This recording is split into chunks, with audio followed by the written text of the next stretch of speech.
Alright, so today we're going to talk about the Hindi reflexives apna, apne, and apni.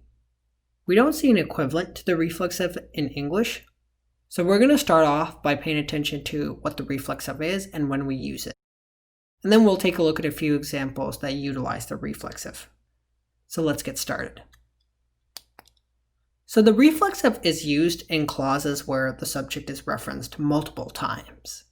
So to give an example of that, let's take a look at the English clause, I go to my friend's house with my dog. So in this clause, we see that the subject is referenced 3 times in this example. One time as I, and then as my. So in the second and third instances, the subject is referenced as the personal possessive pronoun my. So even though I and my are different words, we know they're referring to the same person, i.e. the subject. Hence why we say the subject is referenced 3 times in this example. So if we were to translate the sentence into Hindi, you might think of using main to mean I, and then mera, mere, or meri to mean my. However, there's a catch. While we do use main to mean I, instead of using personal possessive pronouns that refer to the same subject, we use the reflexive terms apna, apne, or apni. And these reflexive terms will refer to the aforementioned subject of the clause. So this might sound confusing, and we'll go over some examples that'll help clarify it. Let's start with the previous example, I go to my friend's house with my dog. So we start off the translation with main to mean I. Now, as we discussed earlier, we know that my refers to the subject of the sentence. So instead of using mera, mere, or meri, we use apna, apne, or apni, because the personal possessing pronouns in this case agree with the subject. So just to reiterate, if we see that the personal possessing pronouns refer to the subject of the sentence, in the Hindi translation, we use apna, apne, and apni instead of other personal possessing pronouns. So how do we know whether to use apna or apne or apni?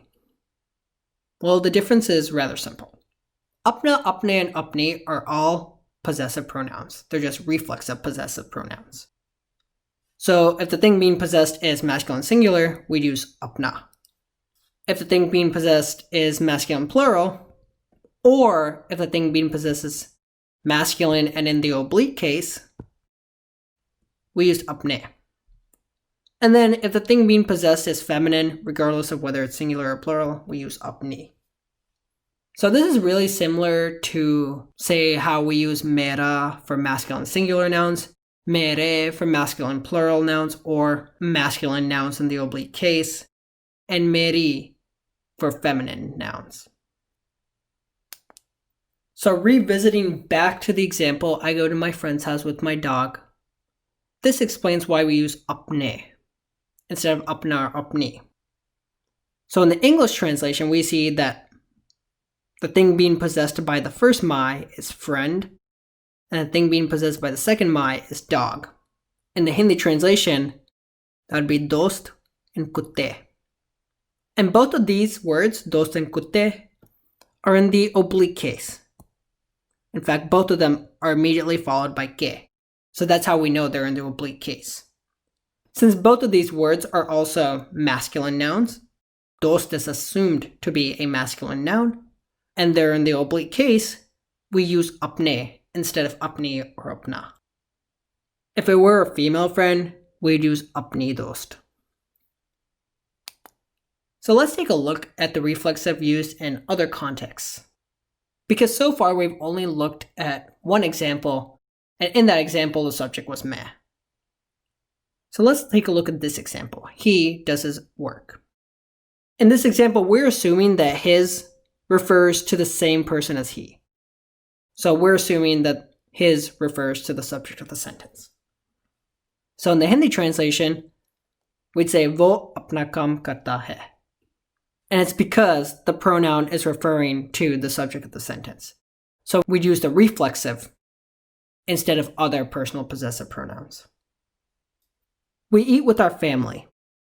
let's once again assume that our refers to the subject of the sentence. So in the Hindi translation, we'd say, हम अपने परिवार के साथ खाते हैं. So we use a reflexive because our refers to the subject of the sentence.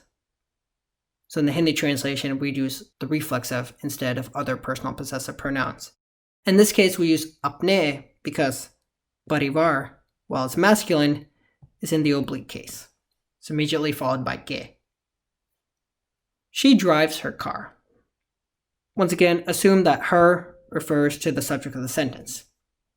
So in the Hindi translation, we'd use the reflexive instead of other personal possessive pronouns to mean her. So ye apni gaadi chalati hain. We use apni because gaadi is feminine. So the next video will be about the reflexives and the intricacies about the reflexives.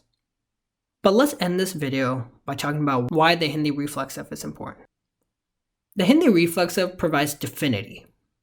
So for example, let's say someone says the English sentence, he goes home with his wife. Now this sentence could be construed one of two ways. It can mean that a man goes home with his own wife. I feel like most people would think that. Or some people might think his is referring to another man. So they might construe the sentence to think man goes home with another man's wife. And that spells trouble. So while this English sentence is somewhat ambiguous, using the Hindi reflexive in the translation provides definity. So वो अपनी पत्नी के साथ घर जाता है. Because we're using apni, we know that we're referring to the subject of the sentence. Wo. So in this case, we know that the man goes home with his own wife, not someone else's wife. So there you have it. Be sure to do additional practice because this is a tricky concept to grasp and it can be achieved by practicing. I'll see you in the next video where we flesh out some more things about the reflexives apna, apne, and apni.